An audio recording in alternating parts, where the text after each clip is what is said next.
How's it going, everyone? It's Sam.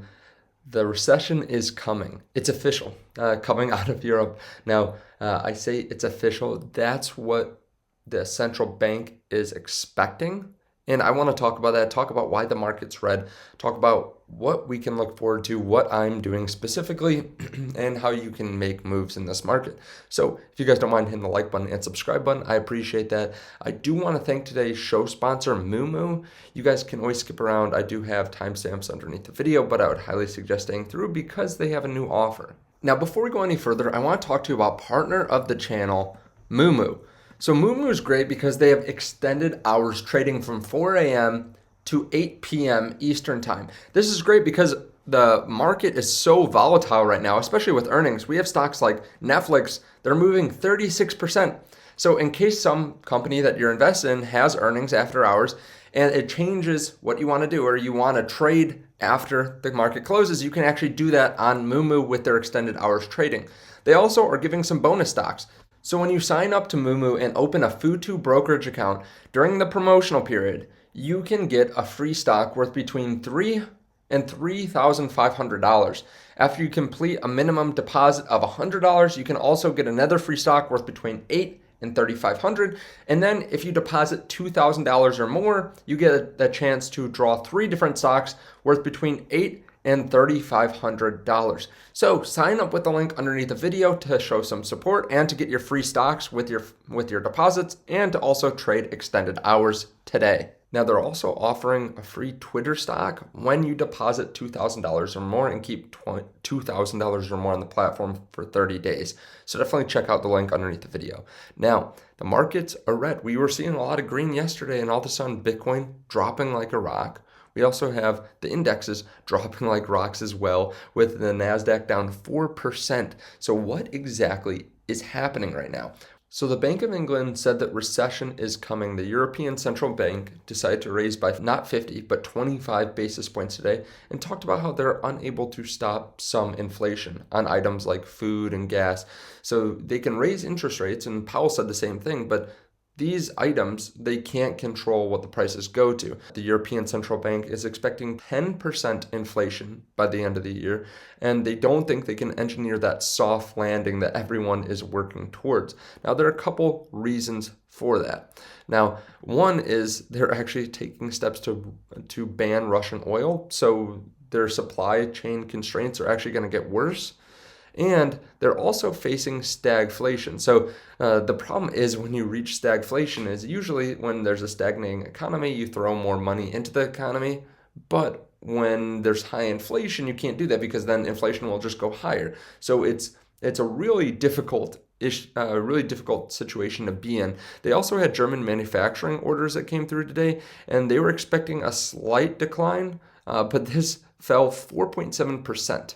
So a lot of items that they're trying to manufacture, they have parts that are hard to get a hold of right now. So you can see that, hey, if they're not manufacturing as much, they're not going to be able to sell as much. Their GDP is going to go down. They're going to hit recession. They still have high inflation because a lot of these items they just can't get a hold of. And this is some of the fear of having these different supply chain constraints. Now, some people do think that Victory Day, I believe is what it's called, on May 9, maybe when Russia declares some kind of victory over Ukraine or maybe initiates even more destruction or talks about their next plans. It's unsure at this point, but that's what some people are saying. I got a lot of comments yesterday saying, hey, they're not doing that, but that is our best guess as of now. Now, we have to realize that the U.S. is a little bit different. We do see Powell talking I'd say a lot more dovish than people were expecting yesterday, saying that we're not going to have to raise 75 basis points, we're raising 50. Also, we are seeing some slowdowns in inflation already with some different metrics coming in. So it is looking a little bit better here, I believe, than in Europe. Now, we do have some other information I want to cover. We do have the crypto market continuously being more and more adopted. We have Gucci that announced that they're going to start accepting Bitcoin as payment in stores. We also have Starbucks that is now going to offer NFTs to customers. they didn't really say what they're going to do exactly. This is from their last earnings call, but no one really asked about it either. They said that they want to give people some benefits for holding them, and this would give them the ability to make more income throughout the year as well. So maybe, you hold in every month, you get a free coffee or something like that. That could be interesting. And then I think this is really important, and we'll get to Elon Musk here in a second too. But this is, I think, what many people have to remember in Bitcoin. Rolling 4-year growth of Bitcoin versus any other asset, it outperforms everything. So if you look here, rolling 4 years of Bitcoin in 2015, it had over 100x. 2016, we were right around, a 50x or so. 2017, a bad year. We were still at about 4 or 5x, right? After the dip there. You have to look at long returns here, right? Everything is falling.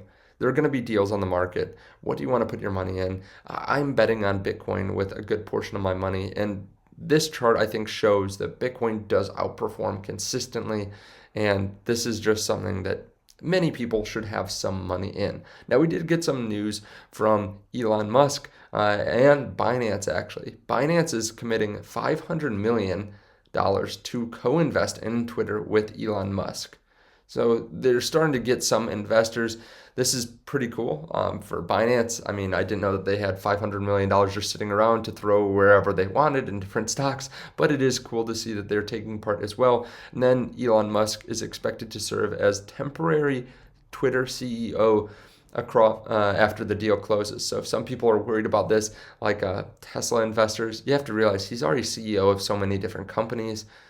He can do just about anything he wants, it seems like, and nothing slows him down. So at this point, I don't think this is necessarily going to be that bad for Tesla. I mean, it does take some of his attention away, but it's not horrible yet. Now, when do you buy Bitcoin, right? I dollar cost average, but if you're looking for a good buying in point, I think right around the 37.5 level is good. We bounced off that several times. We're getting close to it now, but also we've seen a lot of support here.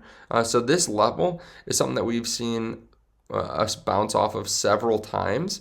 And we actually are right around it, around 37.3. So we've seen it on the 1 day here.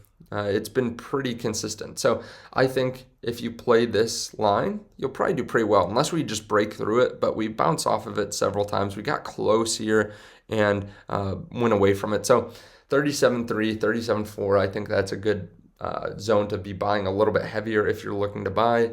But that, of course, is just my opinion. I want to hear your thoughts on this underneath the video. Let me know what you think about all the news out of Europe. Let me know what you think about Powell yesterday. Do you think we're going to engineer the soft landing? Definitely check out the links underneath the video to moomoo, and I'll see you in the next one. Bye.